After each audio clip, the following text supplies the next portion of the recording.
খাবার শেষ করার দোয়া। শুধুমাত্র এই ছোট্ট দোয়াটির কারণে আপনার সকল গুনাহ মাফ করে দেওয়া হবে। সুবহানাল্লাহ। এই দোয়াটি যে হাদিসে এসেছে সেই হাদিসটি আমরা পাই সুনানে তিরমিজি, আবু দাউদ এবং ইবন মাজাহ কিতাবগুলোতে। দোয়াটি হচ্ছে আলহামদুলিল্লাহিল্লাযী আত'আমানি হাযা ওয়া রাযাকনিহি মিন গায়রি হাওলিন মিন্নি ওয়ালা কুওয়া। এর অর্থ হচ্ছে সকল প্রশংসা আল্লাহ তাআলার, যিনি আমাকে এই রিজিক দিলেন এবং এর মাধ্যমে আমাকে পরিপুষ্ট করলেন, এবং যা হয়েছে আমার নিজস্ব কোনো প্রচেষ্টা বা ক্ষমতা ছাড়াই।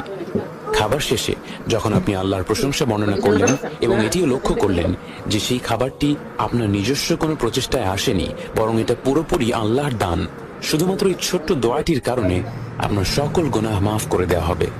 সুবহানাল্লাহ।